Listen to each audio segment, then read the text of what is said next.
Arquivos extraterrestres.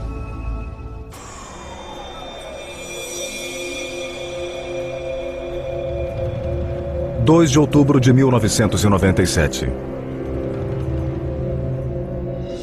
O Irangê Holanda, capitão reformado da Força Aérea, estava em sua casa em Cabo Frio. O ex-piloto e paraquedista havia se aposentado em 1992. Desde então, ele lutava contra uma doença. O coronel Holanda sofria de depressão crônica desde o início da década de 90. Na minha opinião, esse quadro depressivo foi causado por experiências que ele teve na Amazônia há muito tempo.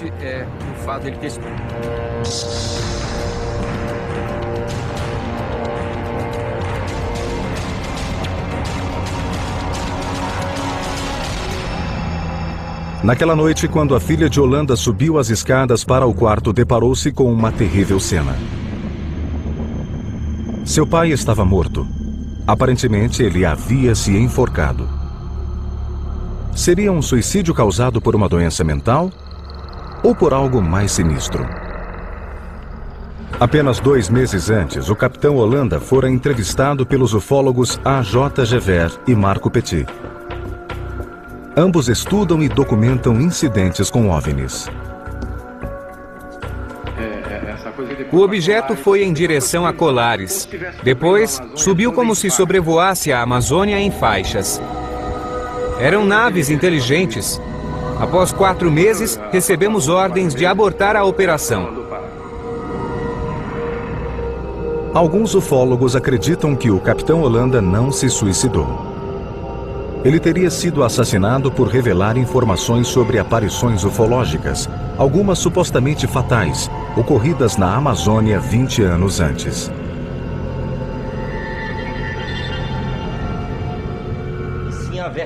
Ele foi testemunha como comandante da principal operação de pesquisa ufológica já feita no país. Coisas estranhas aconteceram e a Força Aérea não quis revelar. Eu não acredito em suicídio de forma alguma. A morte do Holanda, sem dúvida alguma, está conectada a acontecimentos extraordinários. Ele nos deixou uma mensagem muito clara. Estamos sendo visitados por OVNIs.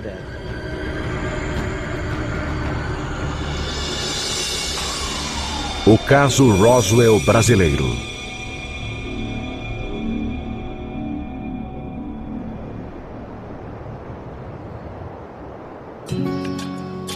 As aparições de OVNIs presenciadas pelo capitão Holanda tiveram início na ilha de Colares, na foz do rio Amazonas, no Brasil. Apesar de estar a apenas 2 horas da agitada cidade de Belém, Colares está anos distante em termos culturais e tecnológicos. São pessoas pobres, são pescadores e agricultores que levam uma vida muito pacata.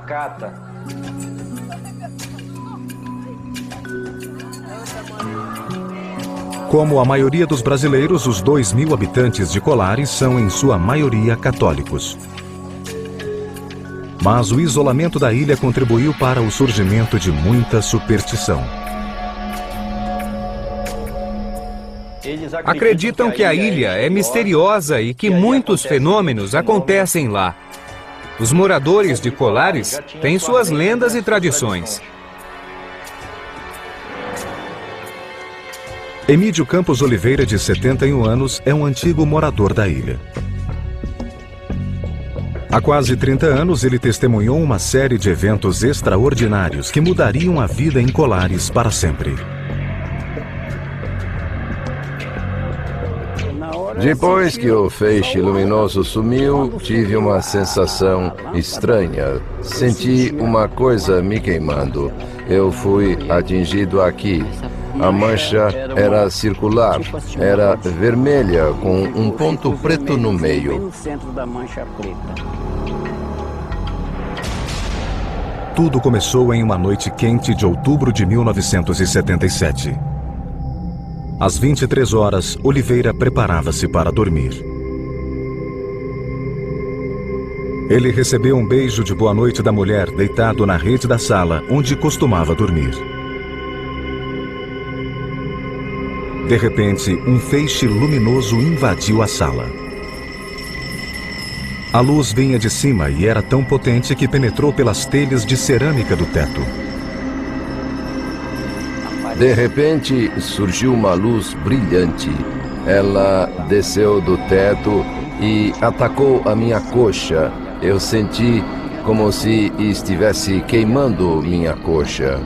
A luz era muito forte. Era muito forte. Tão rápido quanto veio, a luz desapareceu. Incapaz de encontrar uma explicação para o que acontecera, ele voltou a dormir.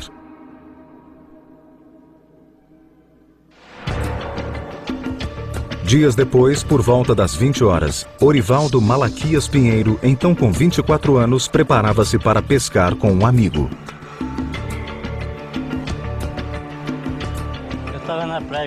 Eu estava na praia. Jogamos a rede, mas não conseguimos pegar nada. Então, puxamos a rede e começamos a procurar outro lugar para jogá-la e pegar alguns peixes. Os pescadores esperavam calmamente pelos peixes. De repente, o amigo de Pinheiro notou uma luz voando baixo pelos céus. Não havia barulho e nem cheiro. Meu amigo olhou para o mar e viu a luz se aproximando do horizonte em nossa direção. Ficamos assustados e fomos embora correndo. Os dois homens correram para a cidade. Em estado de pânico, contaram aos outros moradores o que haviam presenciado. Então perceberam que não eram os únicos a testemunharem estranhas aparições. Outras 12 pessoas afirmaram terem sido perseguidas, caçadas e atacadas pelas misteriosas luzes.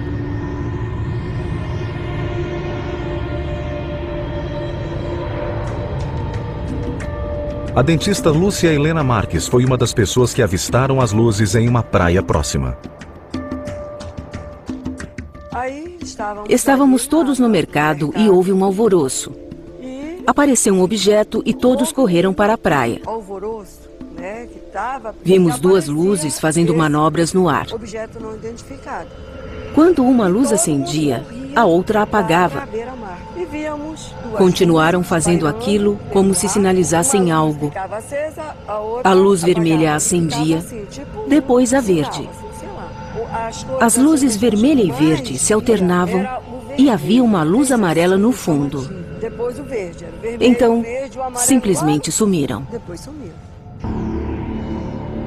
Enquanto os moradores de Colares tentavam entender os acontecimentos, a 2 horas de distância, em Belém, o repórter Carlos Mendes, então com 25 anos, recebeu uma ligação em seu escritório. Recebi as primeiras informações pelo telefone através de pessoas ligadas à cidade. Pediram que o jornal fosse até lá, pois as pessoas estavam aterrorizadas com as aparições das luzes. Mendes, que trabalha no jornal O Estado do Pará, ligou para seu fotógrafo. Os dois homens foram para Colares na mesma noite.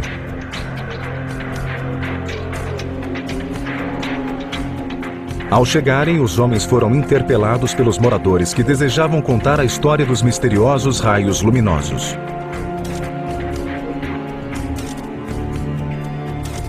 Alguns afirmavam terem sido feridos pelas luzes.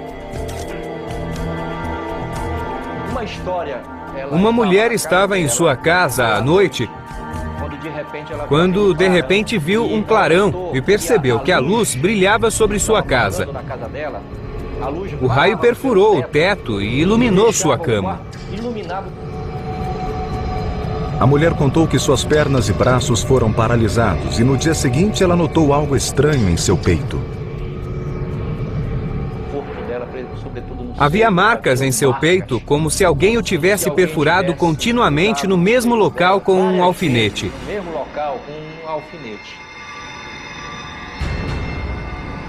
Outras supostas vítimas relataram histórias parecidas. Também afirmavam que enquanto estavam paralisados pela luz, sentiam que algo sugava seu sangue. O repórter Carlos Mendes nunca viu a luz pessoalmente. Ele não sabia se as histórias eram verdadeiras, mas percebia que o terror da população era real. Pude sentir o medo daquelas pessoas humildes. Era um sinal de que algo terrível estava acontecendo. Nos 2 meses seguintes, as aparições aumentaram e a população entrou em pânico. Mais de 80 pessoas reportaram terem sido atacadas por raios de luz. As histórias eram sempre as mesmas. As luzes desciam do espaço, sugavam as pessoas, as paralisavam e deixavam marcas. Atingiam essas pessoas, eles não conseguiam entender por que eles estavam sendo atacados. Não entendiam o porquê dos ataques, mas afirmavam terem sido atacadas com violência.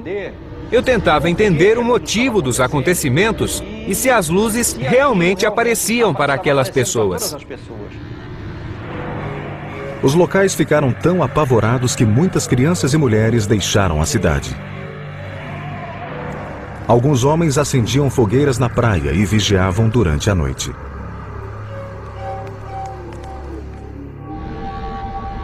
Outros se trancavam em casa com medo dos ataques. Senti o medo das pessoas. Pude ver a sensação de pavor naquelas pessoas e percebi que aquilo era um pedido de ajuda. Parecia que alguém ou algo estava atacando a população de Colares. Mas ninguém sabia por quê.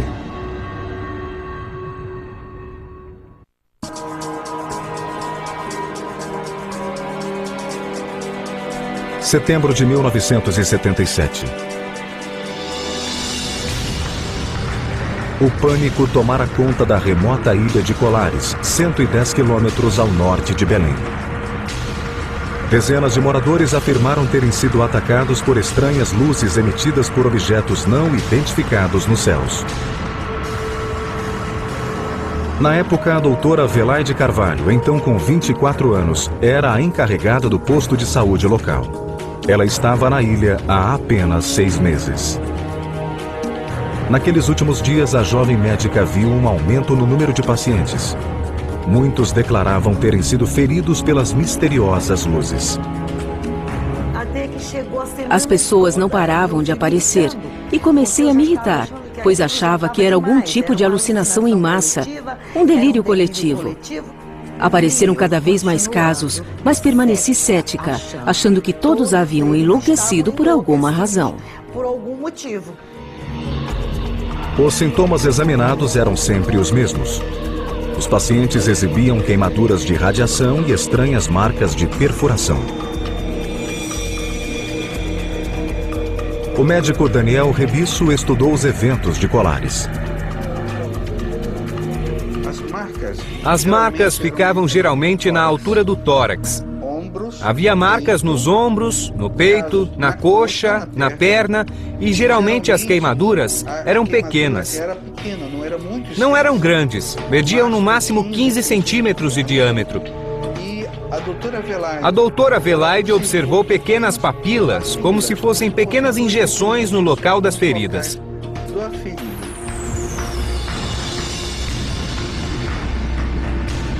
Segundo as vítimas, as queimaduras eram causadas quando a luz entrava em contato com a pele. Mas a jovem médica nunca vira feridas iguais àquelas. As marcas causadas pelas queimaduras ficavam pretas de repente, como se tivessem acontecido há 10 dias. Mas muitas vezes haviam sido feitas há apenas 10 minutos. Que elas tinham sido feitas.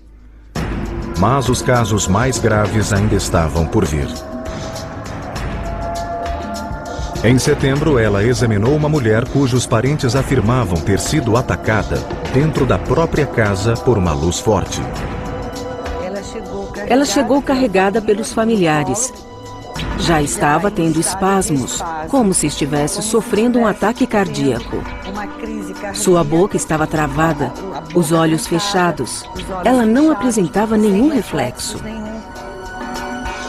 Carvalho tentou estabilizar a condição da mulher, mas não havia sinal de melhora.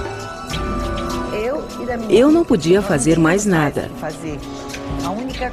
A única coisa que podíamos fazer era colocá-la em um carro, pois não tínhamos ambulância, e levá-la até Belém. Carvalho esperou por novidades sobre o estado da mulher. 5 dias depois, surgiu outro caso grave. Era uma mulher cujas testemunhas diziam ter sido atingida por um forte raio de luz no quintal de sua casa. Ela foi trazida por uma viatura em um estado de rigidez tão profundo que não pôde ser colocada dentro do carro. Ela veio deitada no banco de trás, com as pernas para fora da janela, pois não conseguiram dobrá-las. Carvalho também mandou essa paciente para a cidade. Logo, a médica recebeu notícias do hospital de Belém sobre suas pacientes. Ambas estavam mortas. Fiz uma solicitação para que determinassem a causa-mortes, para que a população soubesse o que havia acontecido. Mas a causa-mortes foi declarada como desconhecida. Carvalho não acreditava que sua paciente fora atacada por raios luminosos. Ela suspeitava que a crescente histeria das aparições causara um ataque cardíaco ou derrame. Com o objetivo de acabar com o pânico, Carvalho e outros oficiais da cidade pediram ajuda ao prefeito. Em setembro, o prefeito contatou o Comando Aéreo Regional da Força Aérea Brasileira, conhecido como Comar. Então, o Comar nomeou o capitão Jurangê Holanda para liderar uma equipe de oficiais da Força Aérea em uma investigação dos estranhos eventos da ilha. O repórter Carlos Mendes, que pesquisava os eventos em Colares à época, acredita que a equipe de Holanda foi enviada devido à intensa atividade de guerrilheiros comunistas na região. Segundo Mendes, a Força Aérea imaginava que as luzes fossem causadas por armas disparadas na selva e a missão de Holanda era encontrar os rebeldes. Acredito que o principal objetivo dos militares em Colares era descobrir se havia alguma atividade subversiva de agentes comunistas. Mas, se esse era o objetivo do projeto, ele recebeu um nome curioso. A missão do capitão Holanda foi batizada de Operação Prato. Rapidamente, uma equipe foi reunida. Penon Frias, com 37 anos na época, foi escalado como piloto. Havia suspeitas de que alguém estava violando o espaço aéreo brasileiro. Não sabíamos qual país, mas alguém estava violando nosso espaço aéreo. A Força Aérea tinha a obrigação de verificar o que estava acontecendo. No início de setembro, Holanda e sua equipe de oficiais, engenheiros e cientistas chegaram em Colares. Os homens levantaram abrigos e armaram telescópios e câmeras próximo à praia. Eles conduziram as atividades na frente da população, esperando que isso desse fim ao medo que tomara conta da ilha. Quando chegamos em Colares, a cidade estava em pânico. A população não dormia de medo. Nós tentamos acalmá-los, principalmente as pessoas mais idosas, que haviam sido atingidas pelas luzes, mas não conseguimos. Uma vez em Colares, a equipe da Operação Prato tentou coletar o maior número de informações. O capitão Holanda imediatamente foi visitar a doutora Adelaide. A comitiva da Força Aérea chegou às 6 da manhã. E a primeira coisa que me propuseram foi que eu começasse a dizer à comunidade que os pacientes que chegavam até mim haviam sido vítimas de uma histeria coletiva. Para a médica, aquele encontro era um primeiro sinal de que a Força Aérea não estava interessada em esclarecer os fatos, mas sim em cobri-lo. ela se recusou a obedecer. Eu não podia enganar toda uma comunidade que esperava tanto de mim. Muito de mim. Principalmente apoio e credibilidade. Holanda também falou com testemunhas locais, incluindo Emídio Campos Oliveira, na época com 48 anos. Um morador que fora atingido na coxa pelo raio luminoso. Eles vieram me ver, fotografaram o local onde fui atingido. Os únicos que viram minha marca foram as pessoas da Força Aérea. Eles viram a minha marca. As aparições continuaram nos 4 meses seguintes. A equipe do capitão Holanda seguiu coletando informação das testemunhas e oficiais da cidade. O equipamento de vigilância funcionava 24 horas por dia. Mas a Força Aérea não revelou suas descobertas ao público. Quem acreditava que a Operação Prato ajudaria a revelar a verdade ficou desapontado. Em vez disso, alguns acreditavam que o caso seria acobertado.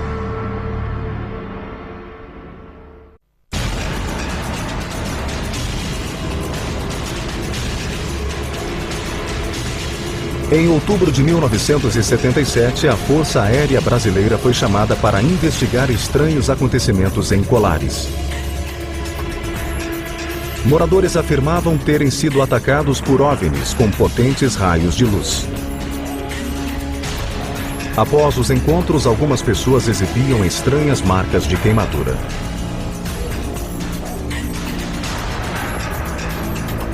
Duas mulheres haviam morrido.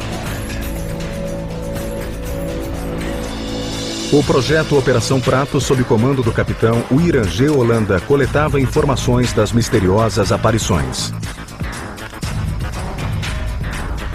Os militares não levaram armas para Colares. Suas armas eram máquinas fotográficas, muitas máquinas fotográficas. Durante 4 meses, Holanda e seus homens tiraram fotos e fizeram desenhos.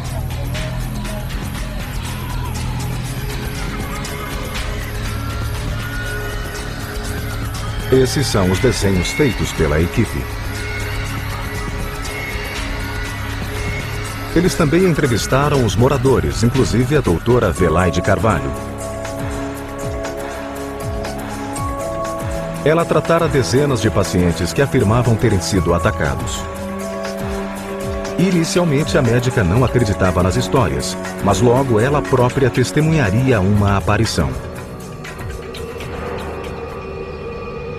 Por volta das 18 horas, Carvalho voltava para casa, após seu turno no posto médico local, quando viu uma mulher desmaiar.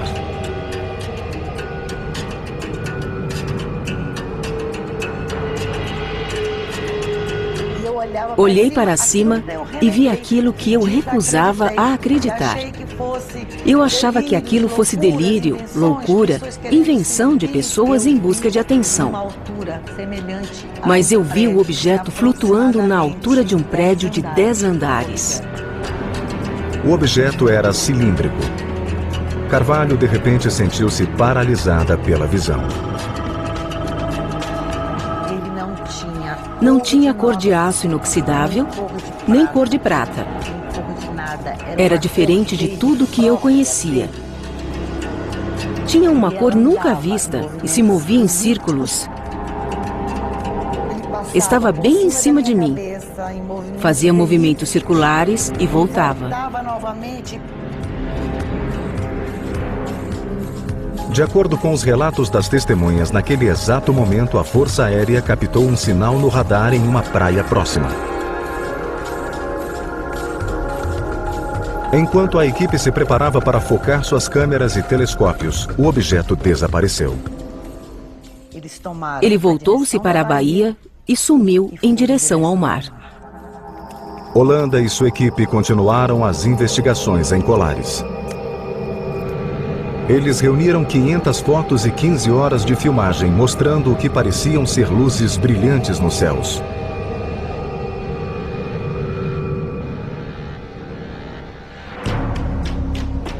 Os relatórios da investigação foram enviados para o quartel do Comar, na capital do país, Brasília. A Força Aérea realmente mergulhou na investigação.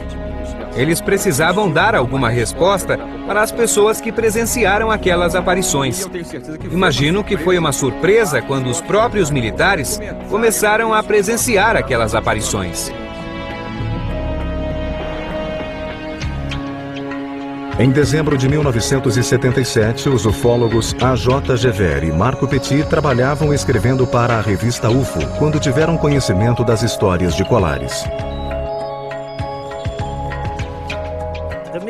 Aquela operação militar foi a primeira da qual temos conhecimento no Brasil e provavelmente no mundo, dedicada a tentar entender o fenômeno dos OVNIs. Mais de 3.000 pessoas foram entrevistadas pelos militares no período de 4 meses. Naquele mesmo mês, o capitão Holanda foi ordenado a entregar todo o material e retornar ao Comar. Fotografias, filmes e desenhos foram guardados como material confidencial. Ele recebeu ordens para abortar a Operação Prato. Ele obedeceu sem questionar. Uma das coisas que mais chocou a mim e a meus colegas foi o fato de que em dezembro de 1977, quando as aparições tornaram-se mais frequentes, a operação foi cancelada. Até hoje não se sabe de quem veio essa ordem.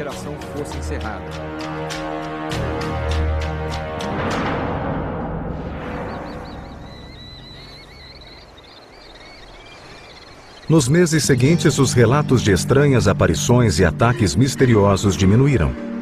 Em pouco tempo, as histórias sobre as misteriosas luzes nos céus viraram uma lenda local. Nos 30 anos seguintes, a Operação Prato foi mantida em segredo. Mas o capitão Holanda não permaneceria em silêncio para sempre.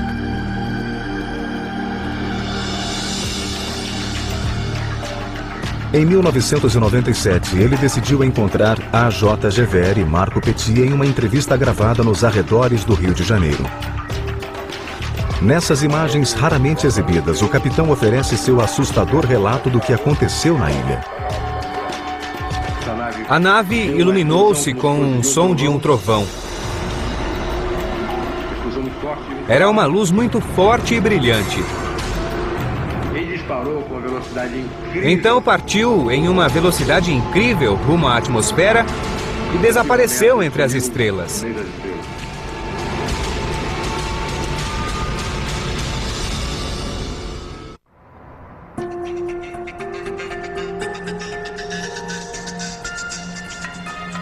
Em 1977, uma investigação da Força Aérea Brasileira chamada Operação Prato resultou em extenso relatório, mantido em segredo nos arquivos do governo por mais de 20 anos. Os arquivos continham 500 fotos e 3.000 entrevistas com testemunhas supostamente atacadas por luzes brilhantes vindas dos céus da ilha amazônica de Colares.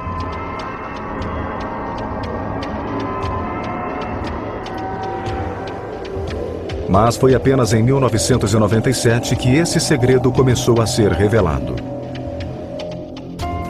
Junho de 1997. O ufólogo e editor da revista UFO, A.J. Gever, estava trabalhando quando recebeu um telefonema. Do outro lado da linha estava o capitão Wirangê Holanda. Ele comandou a equipe da Força Aérea enviada para Colares em 1977. Ele me ligou e disse que admirava meu trabalho. Disse que eu fazia a coisa certa, mas que no passado não pudemos conversar, pois ele estava no exército. Mas agora ele estava aposentado e se eu quisesse conversar, poderia visitá-lo. Logo, Gever e seu co-editor, Marco Petit, foram visitar Holanda. Por 2 dias, os 3 homens se reuniram na casa do capitão em Cabo Frio, próximo ao Rio de Janeiro. Eles filmaram toda a entrevista. Era um homem muito lúcido. Sua memória era muito boa. Ele podia relatar com detalhes coisas que haviam acontecido há 20 anos. com uma precisão que nos impressionou.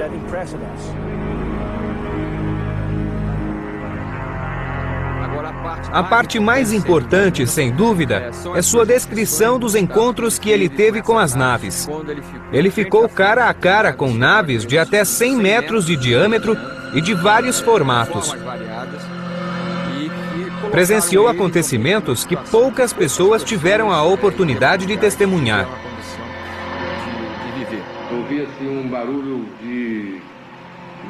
Ouvi um barulho parecido com um ar-condicionado, um som repetitivo. Aquele barulho surdo.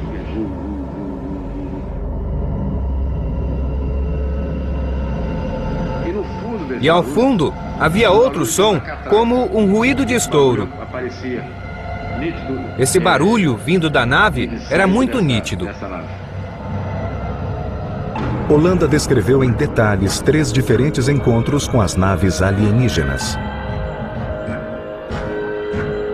Esses são os desenhos que ele fez para descrever seu primeiro encontro. Ele fez uma volta em torno de nós. Ele contou aos repórteres que seu segundo encontro ocorreu uma noite quando ele e sua equipe estavam na praia. O raio de luz aproximou-se de nós e parou. Estava a uma grande altura, mas ele parou e fez um círculo em nossa volta. Ele deu essa volta e foi embora em direção ao leste. O capitão descreveu seu último e mais impressionante encontro. Ele relatou aos ufólogos que fora visitado por um humanoide de uma das naves enquanto dormia. Estava deitado na cama e, de repente, um clarão iluminou todo o quarto. Fiquei muito assustado. Ouvi um barulho estranho e, imediatamente depois, apareceu um ser atrás de mim, me agarrando. Foi uma situação muito estranha. O capitão descreveu o alienígena. O ser tinha mais ou menos 1,5 metros e vestia um traje semelhante ao de astronauta ou de mergulhador. A roupa era larga, não era colada ao corpo. Não cheguei a ver seu rosto, usava uma máscara cinza e não pude ver os detalhes. Não pude ver seus olhos ou qualquer outra coisa.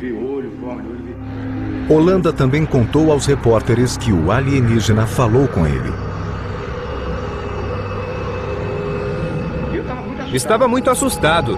E aquele bicho atrás me abraçando. Aquele ser estava atrás de mim, me apertando. E falou no meu ouvido em português. Então ele falou no meu ouvido em português, com uma voz robotizada como a de um computador. Uma voz de computador metalizada. Ele disse: "Fique calmo, não iremos machucá-lo. Não vamos te fazer nenhum mal." Depois disso, o alienígena desapareceu. Ele foi capaz de relatar os acontecimentos com uma precisão incrível. É possível perceber que havia uma variedade de objetos operando naquela área. Alguns objetos saíam da floresta, saíam por entre as árvores. Outros vinham do céu e alguns vinham do rio. Era incrível. O capitão fez outra declaração perturbadora. Ele mostrou aos ufólogos seu braço. Aparentemente, havia um objeto implantado debaixo da pele, que, segundo Holanda, foi implantado pelo alienígena durante o encontro. É flexível como plástico. Aqui, você aperta e ele aparece. Essa ponta aqui. Foi feito um raio-x? Sim, mas não mostrou nada. Em julho de 1997, a história de Holanda foi publicada pela revista UFO de Petit e Gever. Mas aqueles que esperavam que essa surpreendente revelação levasse a uma segunda investigação ficaram decepcionados. Em vez disso, iniciou-se um novo capítulo do mistério de Colares.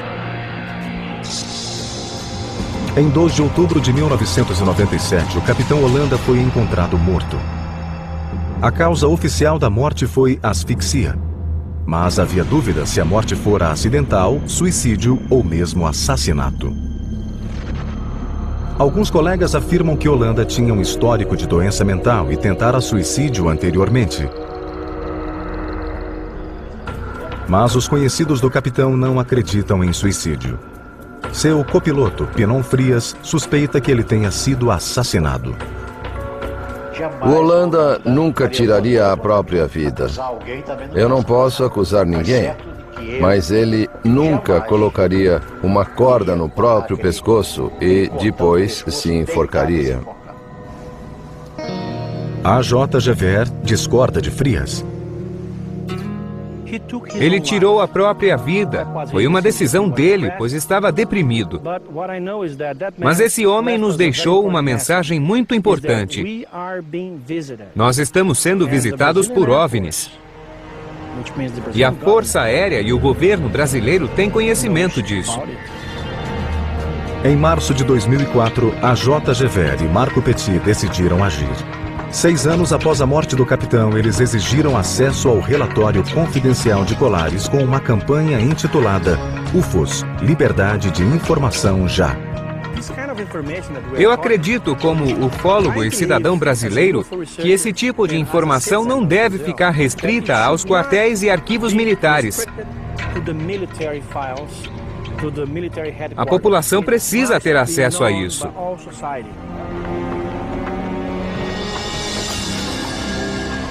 Nos arquivos das Forças Aéreas, Gever e Petit encontraram desenhos e fotos feitas por Holanda e sua equipe. Registros que permaneceram escondidos por 30 anos.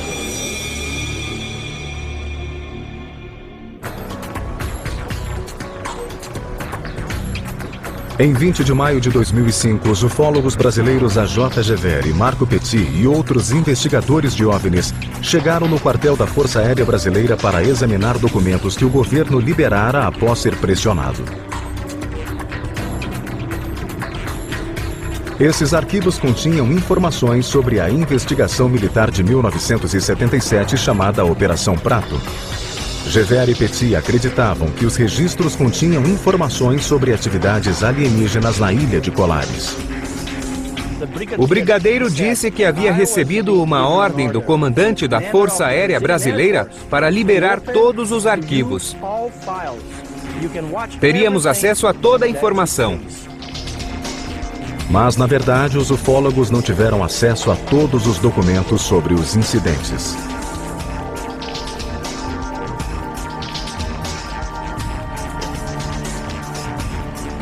Essas são algumas fotos que foram examinadas. De mais de 2.000 páginas de texto, 500 fotografias e mais de 15 horas de filmagem, eles tiveram acesso a apenas 110 fotos e 200 documentos. O material era, ao mesmo tempo, iluminador e enigmático.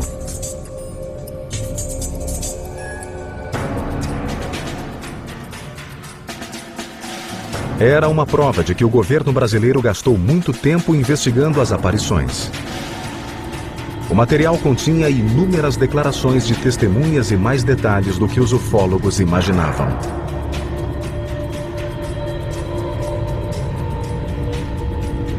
Gever e Petit não tiveram permissão para ver os filmes, mas publicaram fotografias tiradas pelo capitão Holanda, comandante da Operação Prato. As fotografias em preto e branco revelam luzes brilhantes nos céus noturno. Em ufologia, uma imagem não vale mais que 1000 palavras. É preciso analisar o relato da pessoa que tirou as fotos. O extenso relatório do capitão Holanda continha desenhos e descrições de seus supostos encontros com as naves alienígenas.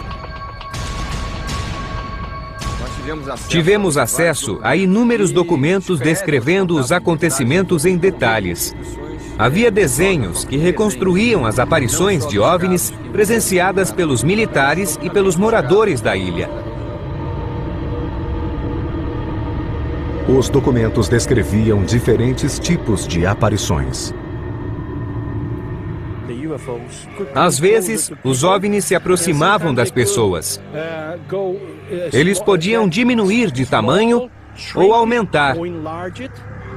Também podiam ficar mais iluminados.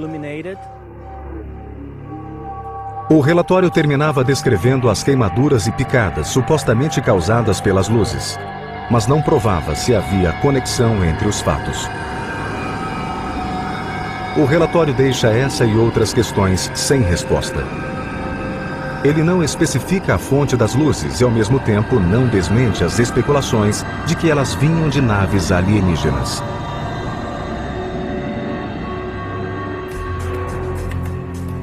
Hoje sabemos que uma explicação definitiva sobre as aparições de colares não virá do governo brasileiro. Oficialmente, a Força Aérea declara que, a respeito da Operação Prato, um relatório foi produzido com diversos depoimentos sem nenhuma base científica. Novas informações sobre o caso dependem do trabalho de investigadores independentes e ufólogos. O médico Daniel Rebisso tem estudado as aparições de colares desde 1985. Sua pesquisa teve início com uma tentativa de descobrir possíveis causas para as marcas de queimadura das vítimas. Havia uma suspeita de que pudesse ser um animal, talvez um morcego. Essa teoria foi descartada, pois quando morcegos vampiros mordem, eles deixam marcas circulares. É uma mordida e sangra muito. Não havia sangramento nesses casos. Rebisso também considerou a teoria de que as aparições de colares tenham sido um caso de alucinação em massa. Cogitou-se a possibilidade de alucinação em massa, que teria feito com que as próprias pessoas se machucassem, se arranhassem. Mas não foi isso que aconteceu. A pesquisa de Rebisso sugere que as feridas não foram feitas propositalmente. Parece que as pessoas sofreram uma radiação intensa que paralisou o sistema nervoso e a luz pode ter extraído algo. Rebisso também estudou possíveis fontes para a luz vista na ilha.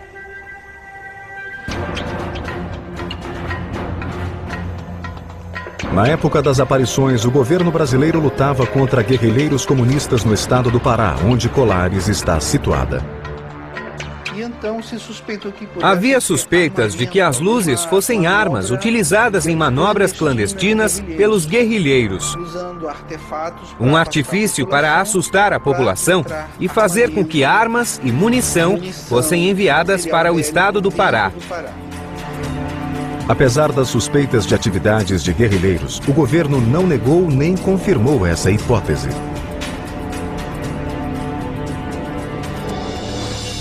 O repórter Carlos Mendes, que cobriu os eventos em Colares, não tem explicação para as estranhas luzes descritas pelos ilhéus. Mas ele acredita que o isolamento de Colares e a superstição dos moradores manteram vivas as histórias sobre aparições de OVNI. As pessoas ficaram chocadas, assustadas. Os moradores de Colares sempre conviveram com lendas do folclore. E isso é típico da região amazônica. O mistério permanece até hoje. O que eram os objetos nos céus de Colares? E por que as pessoas dizem terem sido vítimas dos raios luminosos? Acredito que esses seres extraíram material biológico, sangue provavelmente, para que pudessem criar vacinas